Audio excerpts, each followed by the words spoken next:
My name is Sebastian and I'm a social confidence coach. I help people with social anxiety to feel calm and relaxed in social situations without needing to force themselves to face their fears. And in this video, I'm going to talk about the mindset that people have that actually causes them to stay stuck and not solve their social anxiety. And what mindset to take on instead that propels you towards social ease.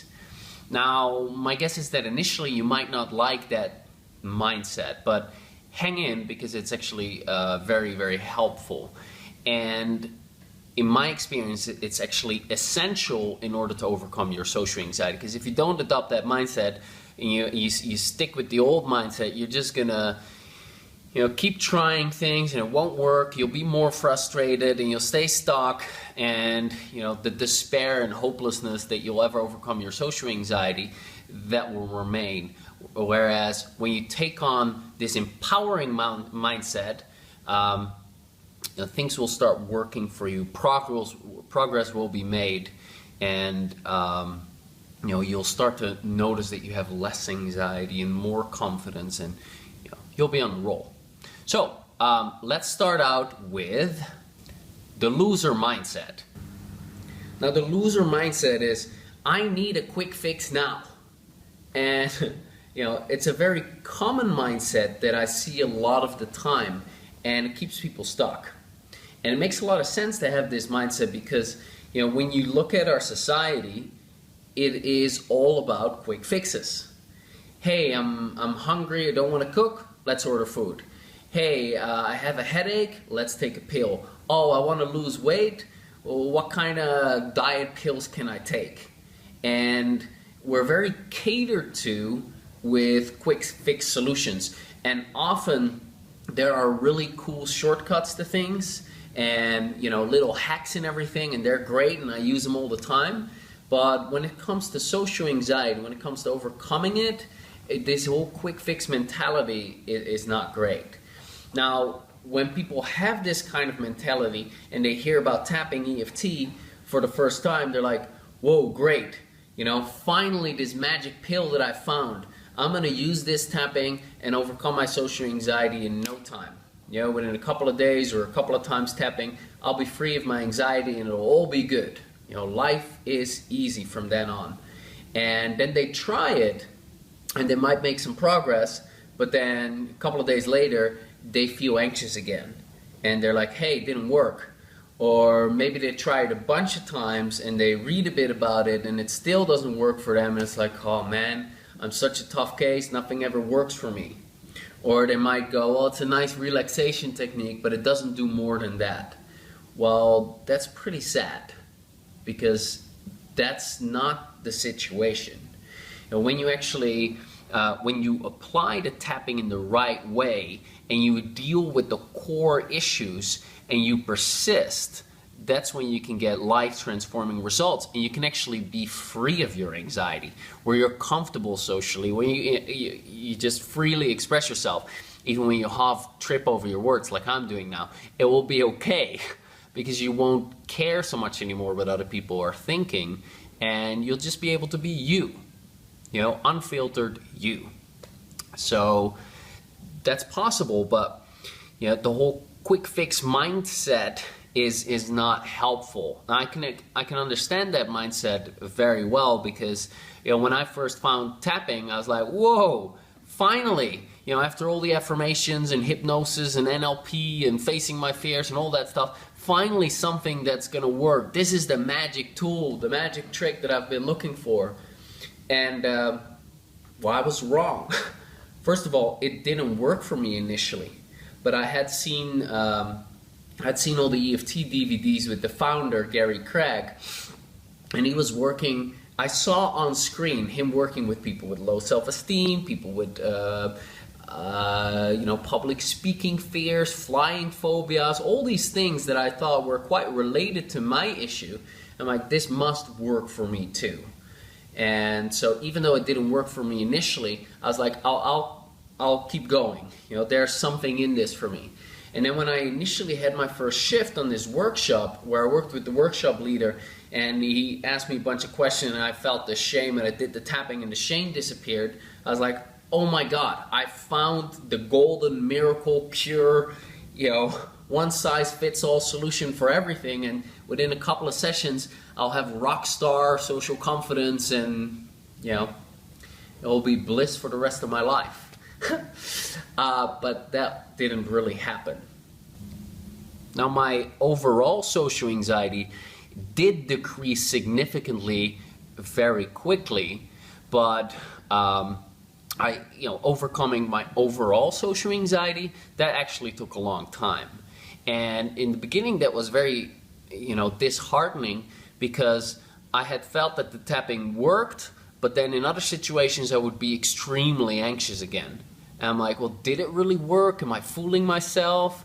And every time I got triggered, I again had those thoughts like, oh my God, what if I never overcome this? What if I'm suffering with this for the rest of my life? Why is it not working yet? EFT is supposed to be so powerful. Why does it take forever for me to finally get rid of this social anxiety? How much work do I need to put in? This is so frustrating, and all of that kind of thinking. And that's because I had that quick fix mindset. But at the same time, I was doing anything and everything I could to overcome my social anxiety. So I was studying all the self-help gurus as well. Tony Robbins, Brian Tracy. Reading all these personal success books and personal development books. Studying all these gurus. And there was one self-help guru who talked about the winner's mindset. And that has helped me tremendously, not just in solving social anxiety, like in my whole life. And I want to go over that with you right now. The winner's mindset. Now, this self-help guru was talking about definite major purpose and never-ending improvement making success inevitable. So, fail-proof way to be successful. What is definite major purpose? Now, this concept comes from Napoleon Hill. He is a famous self-help author, most famous for his book Think and Grow Rich, which he published in 1937. So Napoleon Hill was advised by Andrew Carnegie, a very successful businessman, to study all the most successful people in the world and then start writing about it. And in the process of studying these people, he would then learn success principles that he could teach to others, and in the process of doing so, he would become rich himself. So he studied Henry Ford, Franklin D. Roosevelt, blah blah, Graham Bell, Thomas Edison, Woolworth, all these super successful people, and it was a study of over 20 years. And then eventually he put together the success principles, where he had distilled all the same principles that these successful people had in common, and he then put that in a book. Now, he actually had his original series, The Laws of Success, was actually 15 books, but he later condensed that and made Think and Grow Rich out of that. And that's one of the top 10 most sold personal development books of all time, with more than 100 million copies sold. And in that book, his most important lesson, his lesson number 1, is definite major purpose. And I got a really quick clip for you when you hear Napoleon Hill actually talking about this concept. The third premise: any dominating idea, plan, or purpose held in the mind through repetition of thought, any dominating idea, plan, or purpose held in the mind through repetition of thought and emotionalized with a burning desire for its realization, is taken over by the subconscious section of the mind and acted upon through whatever natural and logical means that may be available. Now, in that paragraph, you've got a tremendous lesson in psychology.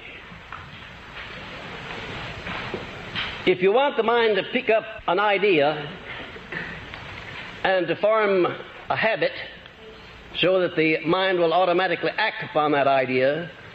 You've got to tell the mind what you want over and over and over again. No end to it. Never-ending improvement. Now, this self-help guru said that definite major purpose along with never-ending improvement is the golden key to success. Because if you have a clear goal that you're going for no matter what, and you're committed to it, and you then take consistent action and you keep adjusting your approach based upon the results that you get, then it's inevitable you're going to get to your goal. So for me, I created a definite major purpose of being able to be myself, calm and at ease with anyone in any situation. And so I started, doing whatever I can in order to get to that place. And that started out with, affirmations, visualizations, hypnosis, facing my fears, NLP, timeline therapy, journaling, Tony Robbins, all these techniques that I could get my hands on, and nothing was working, or nothing was working consistently, so I kept adjusting my approach because my main focus remained the same over and over. I even tattooed it on my hand.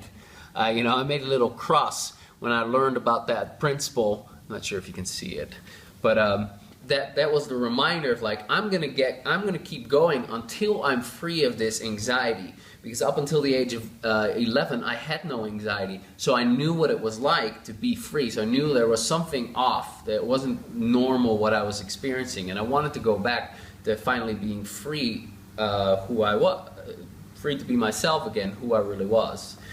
And so I kept going. Then eventually I stumbled onto the tapping. Interesting, tried it out, didn't work, kept adjusting my approach. I decided to reach out to an expert. He then told me to come to the workshop. In the workshop I had a shift. Great, all right, this is good. Hey, it's working. Started doing some sessions with him. Made progress, but then I got stuck again. So I adjusted my approach. I found a different practitioner, worked with her for a while, wasn't making so much progress, was making a bit of progress, went to a different practitioner, that didn't work well, and I saw a variety of practitioners, and all of a sudden I realized like, hey, I'm jumping from one practitioner to the other, having a couple of sessions with this person that doesn't understand social anxiety, to that person that doesn't understand social anxiety. Nobody really understands my problem that well, but I need to overcome this. I need someone who can really have the big picture, who really understands what's going on for me, and who I work with, and I'll do whatever it takes. And that's how I eventually found my coach. I looked for a coach who was really good, who had the qualifications that I was impressed by, who had in her life what I wanted. And so eventually I started working with my coach. And my coach is in her 70s, cancer survivor, NLP master, hypnosis master, really, really impressive woman.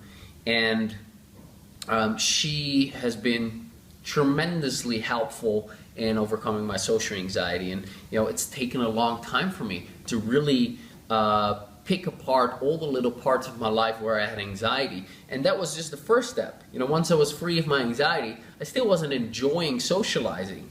And then I still wasn't looking forward to social situations, and I still didn't have the connection that I wanted to have in my life. So it was quite a long path to get there, but it was, every little piece of progress that I made towards my definite major purpose was satisfying. And even though it was taking long, what was the alternative? Staying stuck? Having less of a life quality than I really want to have? No. So I kept going for my definite major purpose, and eventually, I got to where I wanted to be. Now, I say I got to where I wanted to be, and that's true. However, I changed my definite major purpose to something else. So this definite major purpose has been an absolute key for me to overcoming my social anxiety. And it has also been a mindset that has helped me in many other areas of my life. Business, health, that kind of stuff. And my life is far from perfect. You know, it's easy to talk behind a video, but my life is far from perfect, and I've got problems just like any other human being has. And currently, I'm chasing a definite major purpose that I don't have in my life yet. You know, my definite major purpose in the moment is, one of them, is to have a really amazing romantic relationship. And I don't have that yet. And I've been working towards that for a couple of years now. And on the one hand, I could be like, geez, why is she not in my life yet? And it's so frustrating. And, you know, I got to do all these steps. And, you know, I have to work with my coach. And I'm working with my mentor. And, you know, I'm reading all these books. And I'm doing these workshops. And why can't I just flick my fingers and have this result in my life? Well, because that's not happening. That's not how it is. You know, my mindset is, it simply takes as long as it takes, and I'll do the work in order to get there, and I'll adjust my approach. As much time as I need to, because I have a particular vision for what kind of relationship I want in my life. And the relationship that I want in my life, it's one of the most important relationships I'm going to have in my life. So you know, I'll do whatever it takes, and I'm willing to wait for a bit, because I'm not going to settle for mediocrity. I want something amazing in my life. And, you know, definite major purpose is where it's at. I guess that's the plane I'm trying to land here. So I definitely recommend adopting this mindset, and here's how to do it. Step 1, create your definite major purpose. Now, you might have already done it, but it's a little bit more work and thinking is required than just like, oh, well, I want to be socially confident. You know, give it some more thought. How do you want to feel? Who do you want to be? How do you want people to react to you? How do you want to feel in social situations? What do you want your social life to look like? How do you want people to treat you? How do you want to treat other people? Create a really compelling picture, like a picture that excites you, something that you look forward to, something that is worth chasing. You know, when it comes to my relationship, the ideal relationship, I know the qualities that I'm looking for. I know what the relationship is going to feel like. I know the essential parts that are important to me, and so I have a pretty clear picture that I frequently visualize, and that's really going to help you. So get clear on it, come up with these pictures, write about it, journal about it, and come back to it frequently and get emotional about it. Try as much as you can to get into the emotion of already having it, and do that over and over and over, and you program your subconscious mind to move towards that target, to move towards that definite major purpose. Step 2, commit to never-ending improvement. I love this. So Napoleon Hill talks about taking appropriate action. And taking appropriate action, there are a wide variety of things that you can do. You know, you can listen to my podcast with psychologists and coaches and healers and psychotherapists and researchers and learn from that. You know, you can study EFT online for free. You can get my social confidence system. You can reach out for coaching. You can study many of the gazillion videos I have online. You can start salsa or yoga and use the tapping before, during, and after. You can do breath work. You know, there's so many things that you can do, and there's not one particular thing that is perfect for you. Just feel into it. It's like, hey, what's the best thing for me to do right now? Because as Napoleon Hill says, it's important to have a plan, but it's not that important that the plan is sound. Because as you start taking action, you just notice, hey, is this working for me? Yes or no. It's not working for me? Great, I'm going to adjust my approach. So simply start with something, you know, and then decide to take a little bit of action every single day. You know, if you get stuck, study some more. If you get stuck again, study more. If you still get stuck, reach out to someone. If that person is not helping you, reach out to someone else.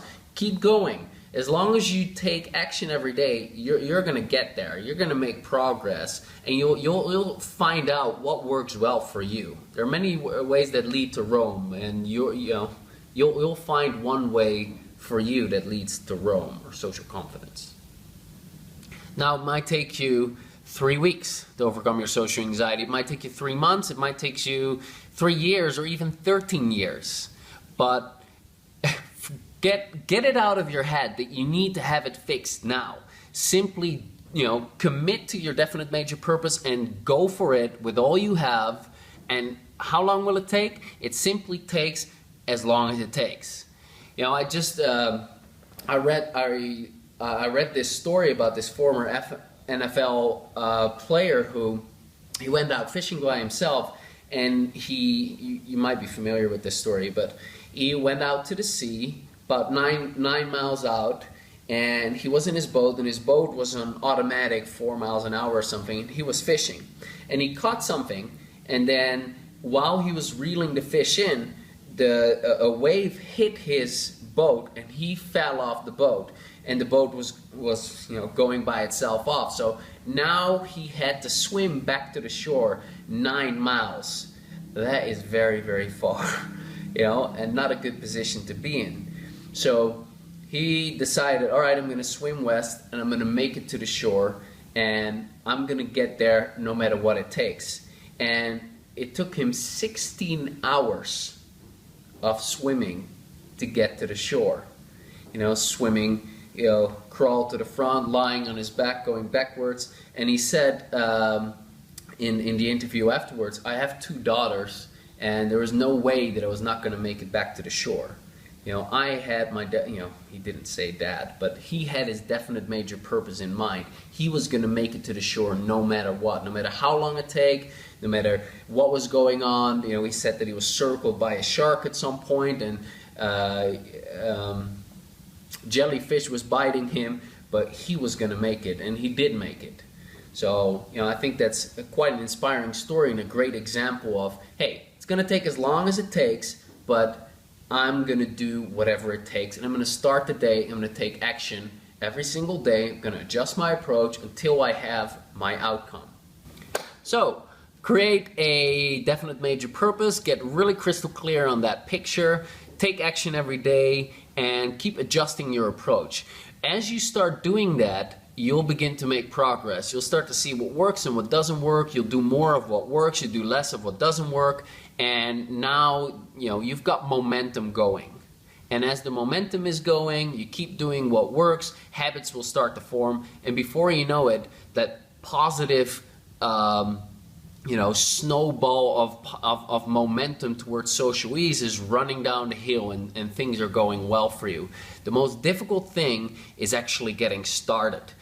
Getting out of your own bullshit, all the excuses in your head, like, it won't work for me, and it's too hard, and I don't have the time, and like all that whining. It's the hardest to surpass that.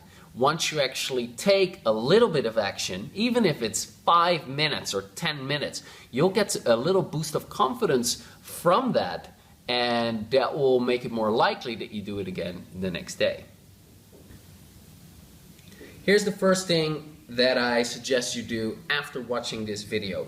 Go, if you haven't already, to the link below this video where you can get my free social confidence starter kit that consists of 12 videos, a couple of instructional videos on how to do the tapping, as well as some tap-along videos where you're guided through an experience of the tapping.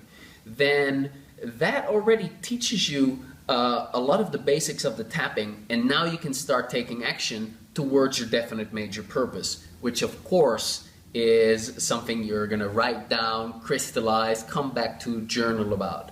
So click on that link below, get those videos, and get started today. No matter what you do, take some action today and build that momentum. Get that ball rolling. And then keep going, adjust your approach, keep your focus on your definite major purpose, and you're well on your way to social ease. Hope this helped you, and I'll talk to you next week. Bye.